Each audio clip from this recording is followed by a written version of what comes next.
C'est pas avant. C'est un exemple que j'avais déjà utilisé, mais il y a beaucoup de gens.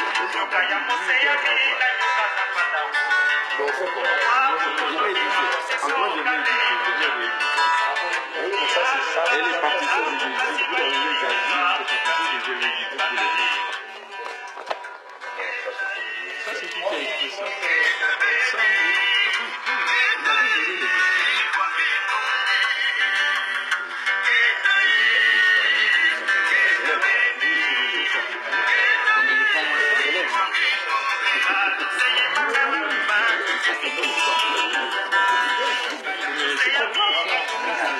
Mais en fait, moi, je fais une étude sur les révélations de Seigneur. Ici, par exemple, il y a une révélation. Les révélations de Seigneur. Comme tu as donné une documentation,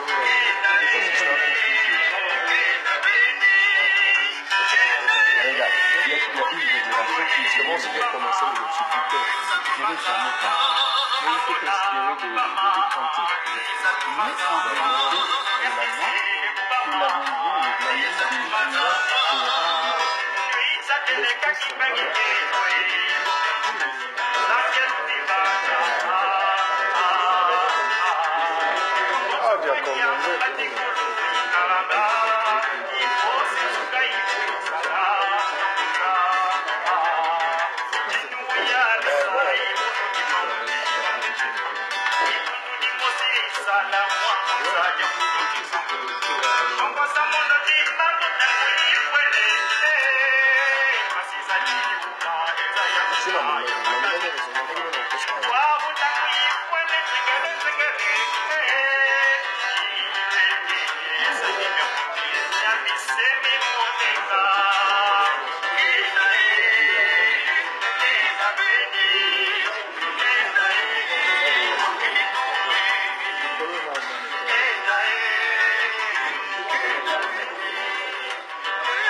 Au nom du Père qui, Papa qui sauve le Lukelo, du Fils dit Papa Dialongana Kangani, le Messie Sauveur, la seconde venue de Jésus-Christ sur terre, et de cet esprit dit Papa Dialongana Kuntima, en la personne divinité Papa Samagino Kangani. Aujourd'hui, on est le 17 ce mois qui termine l'année 2015, donc le décembre. Nous nous trouvons au sein de la communauté de Tatakimbangu ici en France, plus précisément au 7 avenue Albert Einstein, la paroisse de Bloménil, dite Lomière. Vous avez suivi tout à l'heure dans le document visuel qui fait état de la culture kimoriste, le salon du livre et de la culture kimoriste. Dans le cadre de cette activité donc, qui consiste à restaurer l'humanité de la première, le Kimongi, cette nouvelle civilisation, nous avons eu l'honneur d'introduire ce salon. Les deux dernières éditions, nous n'étions pas sur place, nous étions en Cameroun de Jérusalem. Mais la troisième édition, Dieu nous a fait grâce avec Ibon Kangani d'être présent avant qu'on monte en repas à Cameroun de Jérusalem. Donc voilà, chers amis, chers internautes, le Médiaki, la Rateleki, presque donc compris, vous tous, disciples de cet esprit, on est à la veille de notre montée à la Nouvelle Jérusalem, donc d'ici le 31, parce que Passimo sa divinité nous a demandé de fêter la fin d'année avec lui et d'entrer le nouvel an avec lui. Donc le 31, comme vous connaissez, le 1er janvier et le 2 janvier. Et tout de suite après, le 4, il sera la festivités des étudiants qui Maurice, le CEK, le 7 étudiants qui Maurice, et aussi évidemment ceux qui aujourd'hui qui portent cette nouvelle science, le Malombe, le Poakar sûr. Donc il a fait été en Bazangongo, le Pape Nongo Péléguété, et bien c'est notre première édition. Voilà, chers amis, nous espérons que vous aurez le plaisir de nous suivre. Et une fois de plus, merci. Tout ce que nous avons fait, maman n'a pas sur lequel nous avons été à la mission. Papa de Lunga n'a jamais moins à Yesu, de la zone de la Tatango, le 25 mai, il y a un Noël, le 25 mai, il y a un appel de Lunga n'a Kangani, puis Tatamli Moussantou, il y a un à El Bosso, na 1887, le 12 septembre, à Zonga, Balaïbalé, n'a comme pas de Ngena Koutima, le 18 mars. Le 22 mars 1918, et puis finalement, aller dans l'équipe de Zaboye, qui cette activité, le vendredi 12 octobre 1951. Biso Bananabino Awana, Nikile Wapaya, Néwatina Biso comme ambassadeur, Bandeko Kakanabo Sangani, la Kinto Adinaye, parce que Mango a Pesa Bana Makanisinaye, pour Basala, au Italie. Et si bato baya ko sangana ko batala oyo bakomi ataki mbango buku kanda donc bokanda bato komi kanda tsima kimbango lelo yo basangani ezali na mbala misatu sika boye basanga mo bobuna buku ezali mbala misatu ba sangana donc biso yawa lokola ba toza ba disciple donc ba longi tsima kimbango kangi ba disciple to ye pona ba lilingi oyo otala ndenge makama kolegela lelo ezali bukola yambo lobby continuer d'aller sur le balai donc lelo ezali le 17, le 18, et voilà. Donc, voilà la biso la Kenya. Ngayobino, Godwa et Congo, comme Azaï de Mandobe, na selika ke, c'est que l'ina bo oyo tomi bino. Wana monoko ya subalé, suko oyo atataki mbongo, ninga kita santiago, balobaki ndama na yeboye, na yena ndo mpela zatu. Lingomba, Lingomba, Kikongo, na Bia. Mona kumbataki soke lokelo, ndino wase, wakisoko mabete tuka. Qui est le 12 février 1914. Au long de Poussidi, on a eu un coup de l'eau dans la Kangani, il y a un fou de Bissou, on le 25 mai 1916. Et tout ça, on se dit comme l'anguise en tatou, kadi, quand tu as mon guise de théorie, tu m'as dit que tu puta, on va t'aller, on va nous passer, on va nous coller, on va nous passer longue, quand tu nous guises en combattant un peu les autres, on va aussi dire que tu nous guises parce que longa Kamouani, le 22 mars, on voit fouler le musique comme on sait, nana, vous dites comme l'anguise en tatou, il y a une sorte de yanda qui va vous chagner, la divinité, moi, de la pour les autres, des autres, on va tous les autres. Tout ce qui va faire maman, Beno Bana, Beto Massé, vous, Beto Bana, Beno Massé, votre site là, on va dire là, puis il coucou, parce que l'on va le son, Kadi Lubiamba, mon maman a dit, ma son, maman tu songa, Kadi, Bana, mais ça va là, on va faire dit, qui ne tire pas moi dans le traitement qu'il y a. Baou, qui va pas qu'il y ait nouveau, Bouna, il y en a, tu as combien d'années? Basi lumbe kumie fois bilumbe bolo batuli usonga masoma tata mwana fela mwana basole kami kana watata kuma usi donc kula ngabo lukuta kanu lo mabubu lukuta kanu mikana watata kuma usi beno kulanda muzaya mvimba tulavisa parce que bano bakantawo bavisa wakota mumambo batala bimba tata kimba mutama bakasoneka mosusoneka musi nusantu lakanda bando kuna ubakini kanda tata kimba wakale insoneka imeni botafumu nzungu mfinangani kisunga mama donc mama tu sais vous la no kese e mayani beno boka beno to sakala to kala magi to taki mo ke ngani mo ala jofi mono yeno ja Congo inkubaza de mandon fokola j'ai passé mon ke ngani mo ala jofi venez voir sa divinité na kamba yimsle fokola aussi très bien merci.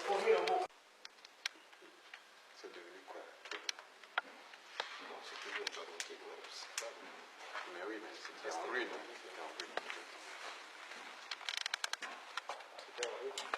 Moi, je suis resté, ça date de 5 ans aussi. C'est normal parce que les mots maintenant, c'est les mots ni Lingala. c'est pas un mot bantou. Le mot maintenance et entretien. Parce que dans nos langues, on fait la langue bantou. C'est pour faire quoi? Non, Oui. il dit que les meetings. Oui, la maintenance n'est pas au point. Oui. Regarde, là, quand tu prends tout ce qui C'est est pour ici, ça que je là, lui dis que les mots maintenance et entretien, ce pas un mot, ce ne sont pas des mots bantous. sur le béton, Il y en a ni en Kikongo, ni en Lingala, ni en C'est parce Swahili. que... regarde, sur le béton, la garantie, Sinon, il y en a. Il y en a pas. Et viens ça, c'est bon qui? Hein? Viens ça. Viens qui ça? Regarde. Non. Louis. Viens qui ça, voilà, c'est lui, c'est faire briller. Faire briller. Il n'y en a pas. ici, là, regarde. Tu c'est à Missa. Regarde, dans la C'est à Missa. Ça c'est bien ça. sur la bâtisse, là, le béton a la garantie décennale. La peinture, il y a la biennale. Lui, il peut aller jusqu'à 5 ans, le revêtement de sol, les œuvres secondaires. Donc ils savent que... Nous avons posé la question, surtout à Kikongo, nous avons posé la question au vieux Bakongo. Ceux qui ne parlaient qu'en Kikongo, qui prononçaient tous les mots en Kikongo. Il n'y a pas de mot maintenance ni entretien là-bas. Non, entretien... Les Africains ne connaissent pas ces mots-là. Non, mais je te Entretien, dis, laisse-moi un peu maintenance. de temps, mais entretien, on doit le trouver. Maintenance, peut-être pas. Mais bon, après, c'est pas des traductions comme ça qu'il faut faire les traductions. Mais pourquoi vous êtes toujours avec les Kikongo, les Swahili, les plus riches? Non, C'est une langue bantou. nous parlons de 4 langues, disons que les 4 langues nationales, par Oui, exemple, le Swahili. l'Afrique centrale. Mais oui, il y a Kikongo, Chiluba, Swahili et On va Lingala. commencer. Allez chercher en Swahili. En Swahili. Vous allez vous étonner. Il n'y en a pas. Oh. Je vais vous donner. Peut-être, je ne sais pas, l'Afrique du Nord, bon, peut-être, je ne sais pas. 1, 2, 3, 1, 2, 3, 1, 2, 3. Bon. Mesdames, Mesdemoiselles et Messieurs, nous venons vers vous ce jour 18 décembre 2015 pour faire le point sur le 3e salon du livre et de la culture kimbanguiste. Vous avez bien entendu, le 3e salon, ça veut dire qu'il y en a eu un premier, il y en a eu un deuxième. Évidemment, nous sommes à notre 3e édition. Alors, à l'occasion de ce point de presse, nous aborderons essentiellement 2 points. Un rappel rétrospectif sur ce qui a été fait lors des éditions de salon précédentes. Cette présentation nous sera faite par le commissaire des expositions, Jérôme Makiadi. Ensuite, nous mettrons l'accent sur la 3e édition, dont le thème principal est le livre d'église, la littérature kimbanguiste. La matière que nous traitons porte sur le ministère d'enseignement et de prédication de Papa Simon Kimbangu. Il s'agit donc d'une matière religieuse. Je veux simplement dire que nous ne faisons pas de la littérature profane, la littérature mondaine. Elle se rapporte à un message bien spécifique. Voilà, sans aller plus loin, nous l'avons dit tout à l'heure, c'est le révérend bienvenu Cambonako qui nous traitera cette question. Sans tarder, je vais demander au commissaire des expositions, M. Jérôme Makiadi, de nous faire la rétrospective historique des éditions des salons précédents. Papa Jérôme. Oui, merci Papa Enoch. C'est-à-dire que la première édition qui s'est déroulée en 2013, nous avons fait tout un travail d'estimation bibliographique. Le thème principal pour cette édition a été la littérature kimbanguiste de 1921 à nos jours, donc on est en 2013. Alors, à ce moment-là, nous avons estimé à peu près à plus de 1000 publications que nous avons répertoriées ou comptabilisées.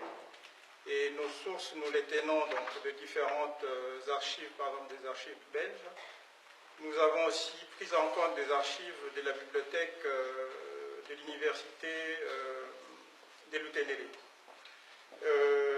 En 2014, nous avons plutôt travaillé sur une approche épistémologique des choses.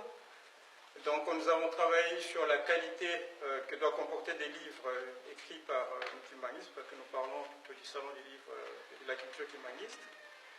Le respect que les auteurs doivent prendre en compte dans l'écriture des livres.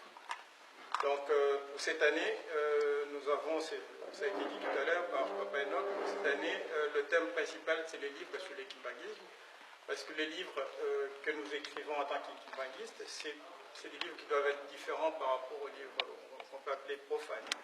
Donc voilà, c'est cet aspect des choses qu'on voudrait aborder cette année. Et pour continuer, donc, oui, Papa Enoch. Merci, merci, monsieur le commissaire. Évidemment, les personnes qui nous suivent, les kimbanguistes ou non kimbanguistes, sont en droit de se demander la matière kimbanguiste que vous traitez. Lorsqu'on parle de culture, évidemment, sur le plan anthropologique, la culture, c'est une façon d'être, une façon de se comporter, une façon de penser. Et évidemment, à travers les ouvrages, tous ceux qui lisent, qui ont lu de près ou de loin l'Église kimbanguiste, savent que être kimbanguiste, c'est vivre sa foi selon un système de valeurs ancré dans les traditions séculaires, Congo, Bantou, plus le christianisme, plus les valeurs chrétiennes.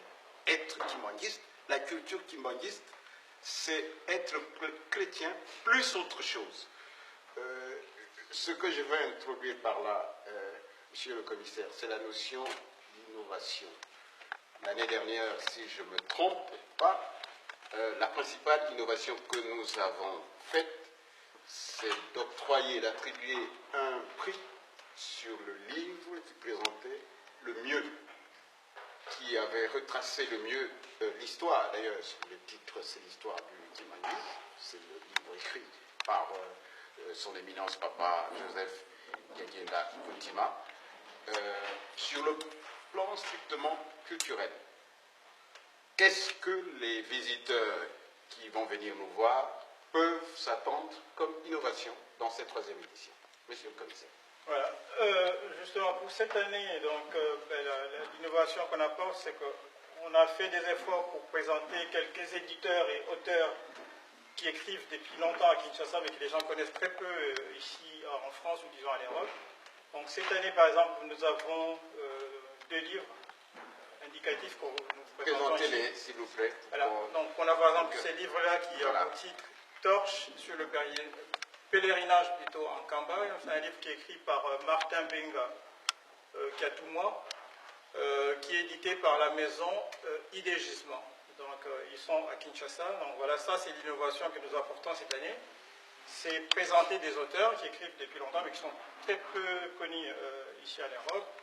Donc nous avons aussi un autre livre ici. Donc voilà, la première innovation. La deuxième innovation, c'est que nous collaborons avec, ici par exemple, c'est un livre qui est écrit, c'est une bande dessinée qui est écrite par le dessinateur Alain Cogé.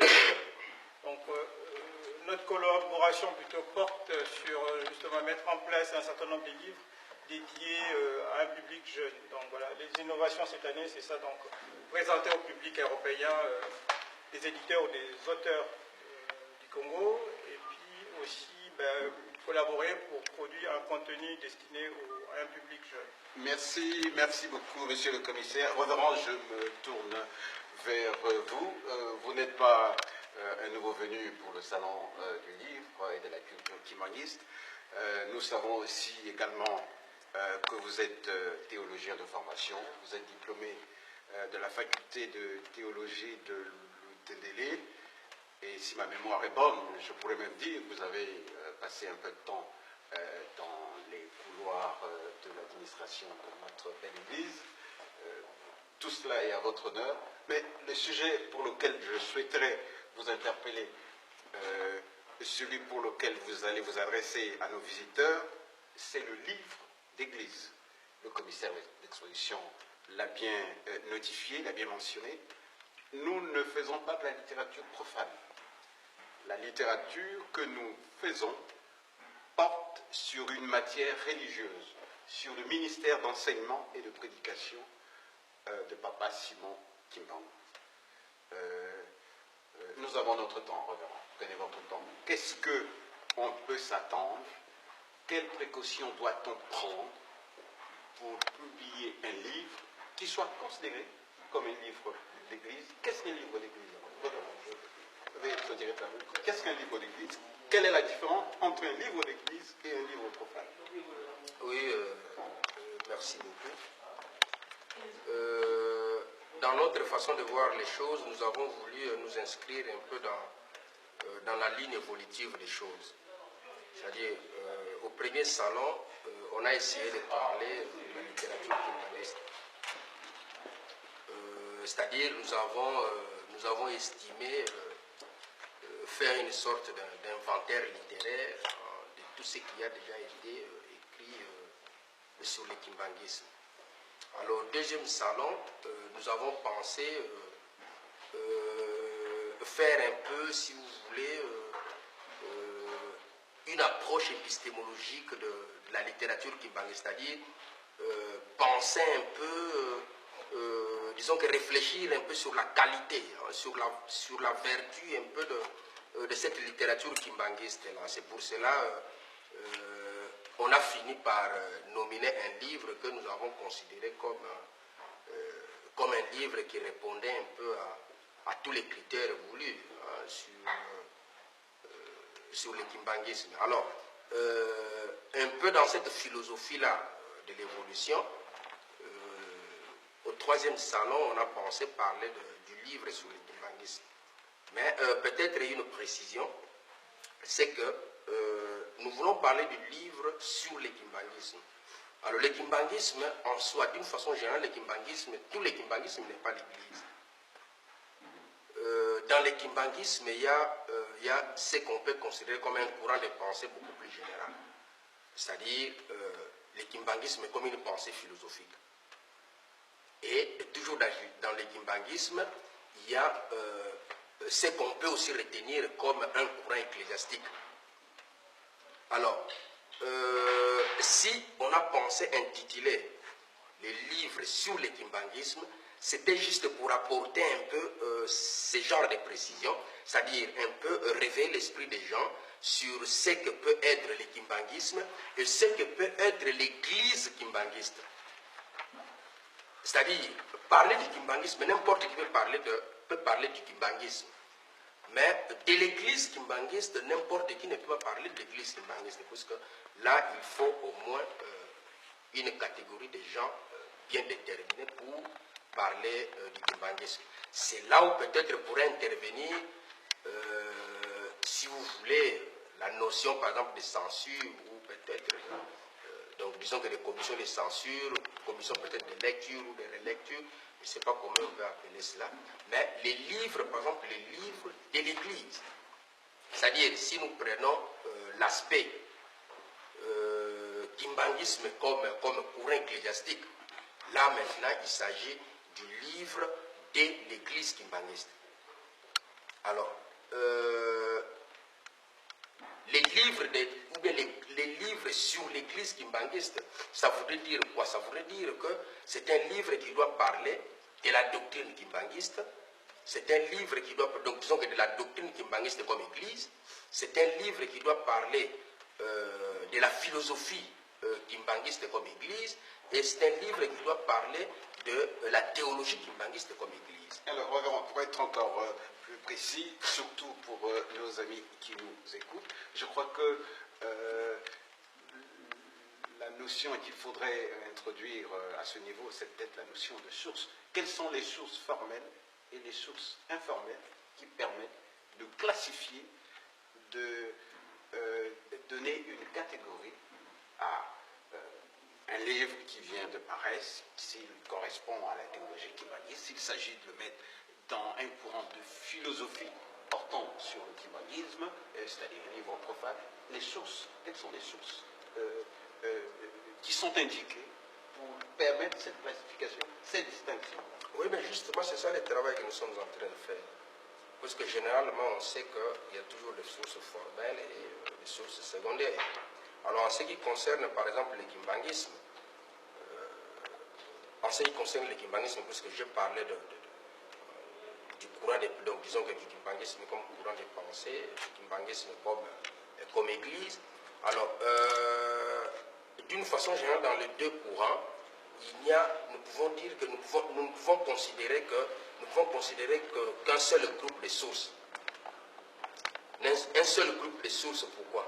C'est puisque les premiers, c'est-à-dire les premiers qui ont parlé du kimbangisme, que ce soit dans le cadre du courant de pensée, que ce soit dans le cadre du courant ecclésiastique, c'est l'église kimbanguiste. C'est l'église kimbanguiste qui a commencé à parler de Simon Kimbangu depuis 1921 jusqu'à ce jour.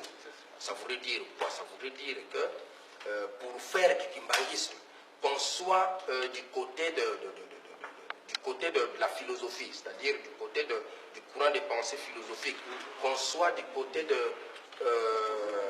courant ecclésiastique. J'aime pas trop ce terme-là religieux, parce que ça, voilà.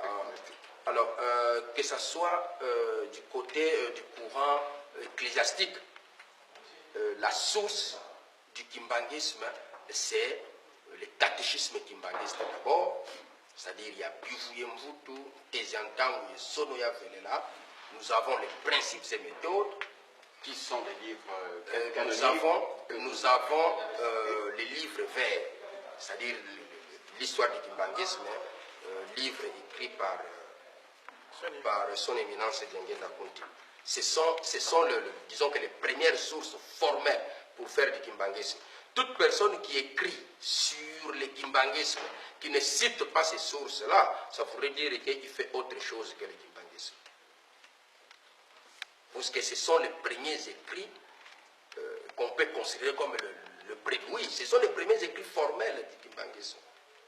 Puisqu'il y a une chose qu'il faut s'y retenir, c'est que il existe des correspondances, par exemple, de Simon Kimbangu.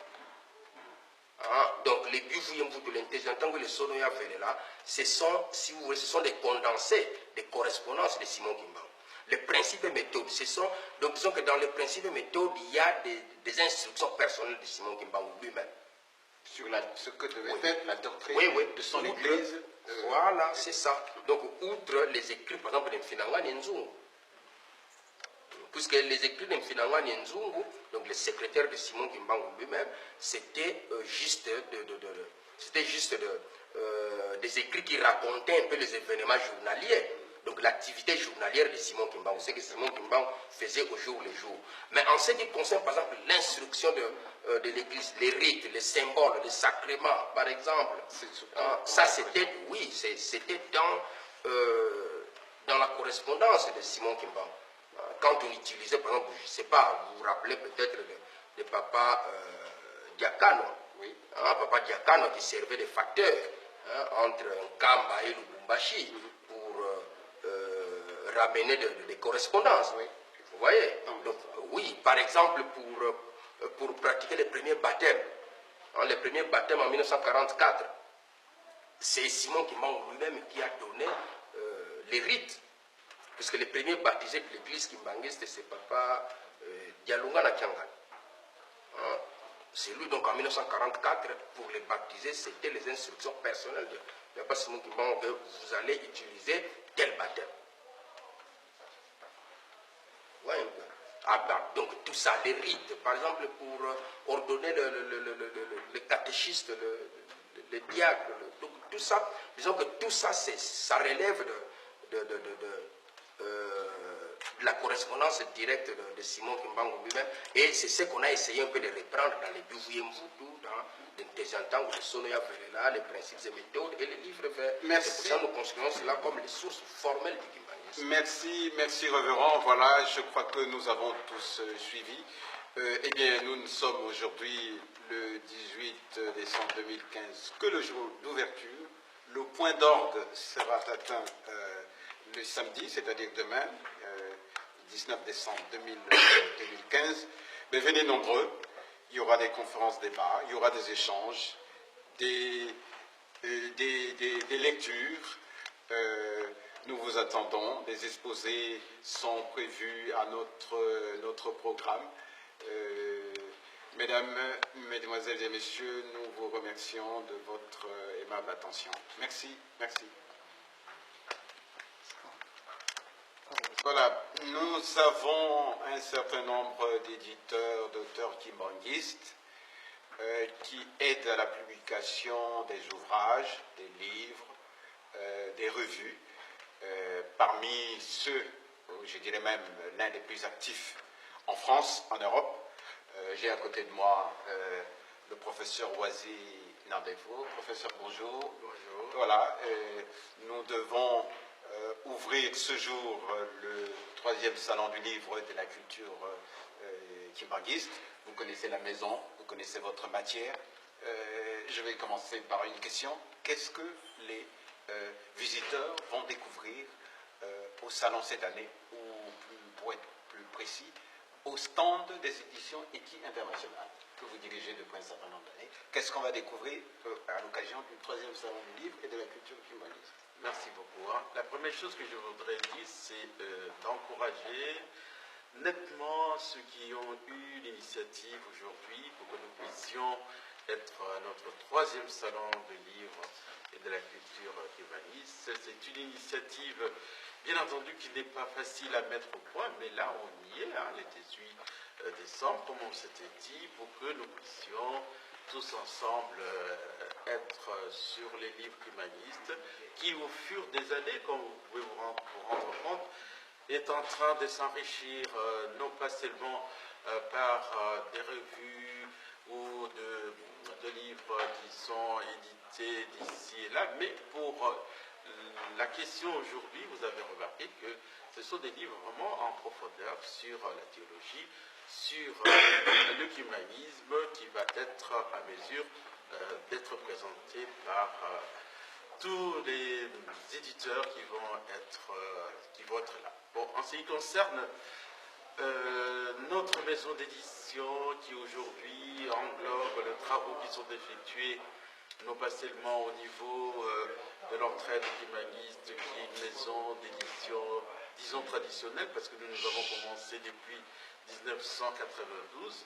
Il y a maintenant ce qu'on appelle la Gazette Ki, la Gazette, une petite revue qui est... Une grande revue que nous lisons, que nous recevons d'ailleurs dans notre paroisse. Je la connais très bien. Merci, qui est édité, et surtout du travail immense que la révérende Maman Gisèle Boukou, qui est à Rennes, qui nous fait un travail remarquable, qui est présenté dans notre stand, comme vraiment une nouveauté, avec le 9e numéro qui va être présenté demain déjà. Et en plus, à part ça, nous avons de livres traditionnels, surtout les recueils de cantiques kimbanguistes, édités en 1992, qui a toujours son petit succès, et d'autres livres, entre autres celui que j'estime contenir une bonne philosophie, une bonne matière du kimbanguisme, qui s'appelle Le Sens Loi Kanda Diabandome, qui contient les textes en original, en kikongo, de tout ce que nous avons pu regrouper sur ce que Papa Simon Kimbangu lui-même nous a laissé à travers lui-même, aussi à travers ses disciples. Professeur, nous avons une dernière question. C'est une question qui revient régulièrement de la part de nos visiteurs ou de certaines personnes qui nous côtoient. La vocation littéraire. Les gens des écrits ont des récits, ou parfois des carnets de cantiques qu'ils ont hérités de leurs parents, de leurs grands-parents. Comment faire en sorte que ces carnets deviennent des livres, ceux qui ont la vocation de l'écriture? Comment nous avons évoqué tout à l'heure la question de l'épistémologie, c'est-à-dire la mise en forme des écrits qu'on a parfois en vague. Est-ce qu'au niveau des éditions Eki International, il y a ce processus d'aide? Est-ce qu'on peut orienter ces gens-là vers votre maison d'édition? Voilà, merci. Bon, je vais prendre l'exemple du livre du 2e tome du livre qui va être édité sous notre responsabilité sur l'ensemble de ce que Papa Simon Kimbangu Kyangani aujourd'hui nous donne comme discours, comme prédication, comme enseignement de tous les jours. Bon, ce livre-là, le premier tome, il avait 319 pages, le deuxième, il va avoir 220 pages, donc nous avons pu regrouper d'abord dans son originalité, c'est-à-dire tout ce que Papa Simon Kimbangu dit intégralement, et de l'autre côté, il y a un travail d'analyse, un travail de résumé qui est effectué par toute une équipe, dont Maman Gisèle Boubou, parce que ces deux ouvrages sont à son nom, qui permet aujourd'hui, à mon avis, parce que c'est quelque chose peut-être qui a manqué pour Papa Diangena, mais maintenant, Diangena Boutima, mais maintenant nous avons cette possibilité d'avoir tous les jours Maman Tétis avec Maman Lydia qui en relation nous met sur les Facebook, ou est-ce que nous puissions avoir ces interviews. Maintenant, nous avons la presqu'île. Voilà, la presqu'île qui sont là. Donc maintenant, nous avons deux ouvrages, au total ça va faire 500 pages, c'est-à-dire des paroles de Papa Simon Kimbangu Kyangani depuis 2002 jusqu'à maintenant, qui va sûrement, quand nous ne serons pas là, être l'une des bases de ce que les autres chercheurs vont pouvoir puiser à l'intérieur pour pouvoir analyser la pensée philosophique du cubanisme. Et c'est dans cet état d'esprit que l'on peut dire que tout ce qui peut avoir des documents annexes, mais que nous connaissons, que nous estimons être des documents de base, nous sommes là pour pouvoir relire, orienter et coordonner l'édition de ce genre ouvrages. Merci professeur pour toutes ces précisions. Nous tenons, le commissaire des expositions, M. Jérôme Makiadi et moi-même, à remercier les amis de la FAKI, de la Presqu'île, et notamment notre ami Edino qui tient l'édition web panzasangoyakongo.com qui nous réalise ces images. Voilà, le rendez-vous est pris pour demain 19, la grande journée du Salon du Livre et de la Culture kimbanguiste. Merci beaucoup. Nous remercions aussi la RATELKI, la presse kimbanguiste écrite, mais aussi la RATELKI qui est la radio-télévision kimbanguiste. Ah. Voilà, ça se complète, tu compléteras les deux. Tu feras un montage. C'est tout. Voilà, nous avons un certain nombre d'éditeurs, d'auteurs kimbanguistes qui aident à la publication des ouvrages, des livres, des revues. Parmi ceux, je dirais même l'un des plus actifs en France, en Europe, j'ai à côté de moi le professeur Oisy Nandefo. Professeur, bonjour. Bonjour. Voilà, nous devons ouvrir ce jour le 3e salon du livre et de la culture kimbanguiste. Vous connaissez la maison, vous connaissez votre matière. Je vais commencer par une question. Qu'est-ce que les visiteurs vont découvrir au salon cette année, ou pour être plus précis, au stand des éditions EKI internationales que vous dirigez depuis un certain nombre d'années? Qu'est-ce qu'on va découvrir à l'occasion du 3e salon du livre et de la culture kimbanguiste? Merci beaucoup. La première chose que je voudrais dire, c'est d'encourager nettement ceux qui ont eu l'initiative aujourd'hui pour que nous puissions être à notre 3e salon de livres et de la culture kimbanguiste. C'est une initiative, bien entendu, qui n'est pas facile à mettre au point, mais là, on y est, le 18 décembre, comme on s'était dit, pour que nous puissions tous ensemble être sur les livres humanistes qui, au fur des années, comme vous pouvez vous rendre compte, est en train de s'enrichir, non pas seulement par des revues ou de livres qui sont édités d'ici et là, mais pour la question aujourd'hui, vous avez remarqué que ce sont des livres vraiment en profondeur sur la théologie, sur le humanisme qui va être à mesure d'être présenté par tous les éditeurs qui vont être là. Bon, en ce qui concerne Notre maison d'édition qui aujourd'hui englobe les travaux qui sont effectués, non pas seulement au niveau de l'entraide humaniste, qui est une maison d'édition, disons traditionnelle, parce que nous avons commencé depuis 1992. Il y a maintenant ce qu'on appelle la Gazette Qui, la Gazette, une petite revue qui est... Une grande revue que nous lisons, que nous recevons d'ailleurs dans notre paroisse. Je la connais très bien. Merci.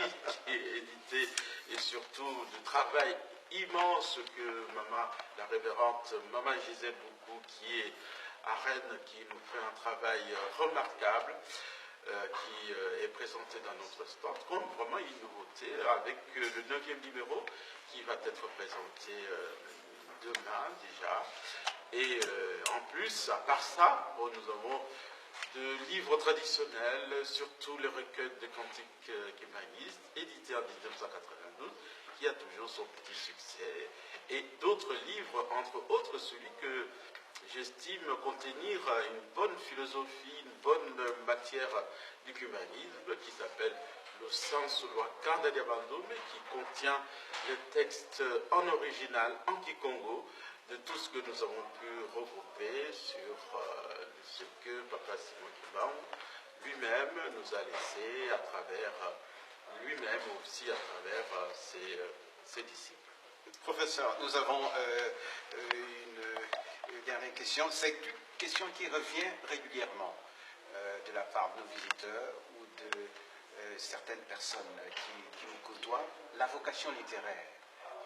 Les gens des écrits ont des récits, ou parfois des carnets de cantiques qu'ils ont hérités de leurs parents, de leurs grands-parents. Comment faire en sorte que ces carnets deviennent des livres, ceux qui ont la vocation de l'écriture? Comment nous avons évoqué tout à l'heure la question de l'épistémologie, c'est-à-dire la mise en forme des écrits qu'on a parfois en vrac. Est-ce qu'au niveau des éditions EKI internationales, il y a ce processus d'aide? Est-ce qu'on peut orienter ces gens-là vers votre maison d'édition? Voilà, merci. Bon, je vais prendre l'exemple du livre du deuxième tome du livre qui va être édité sous notre responsabilité sur l'ensemble de ce que Papa Simon Kimbangu Kyangani aujourd'hui nous donne comme discours, comme prédication, comme enseignement de tous les jours. Bon, ce livre-là, le premier tome, il avait 319 pages, le deuxième, il va avoir 220 pages.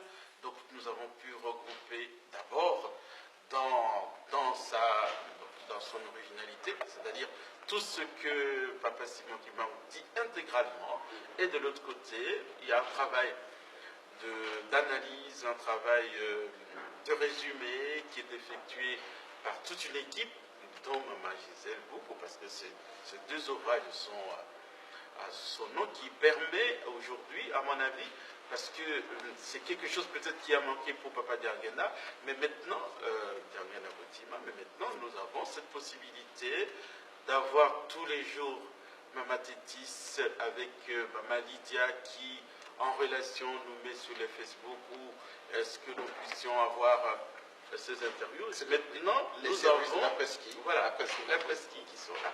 Donc maintenant, nous avons deux ouvrages, au total, ça va faire 500 pages, c'est-à-dire des paroles de Papa Simon Kimbangu Kyangani depuis 2002 jusqu'à maintenant, qui va sûrement, quand nous ne serons pas là, être l'une des bases de ce que les autres chercheurs vont pouvoir puiser à l'intérieur pour pouvoir analyser la pensée philosophique du cubanisme. Et c'est dans cet état d'esprit que l'on peut dire que tout ce qui peut avoir des documents annexes, mais que nous connaissons, que nous estimons être des documents de base, nous sommes là pour pouvoir relire, orienter et coordonner l'édition de ce genre ouvrages. Merci professeur pour toutes ces précisions. Je tenais, ou nous tenons, le commissaire des expositions, M. Jérôme Makiadi et moi-même, à remercier les amis de la FAKI, notamment de la Presqu'île, et notamment notre ami Edino qui tient l'édition web panzasangoyakongo.com qui nous réalise ces images.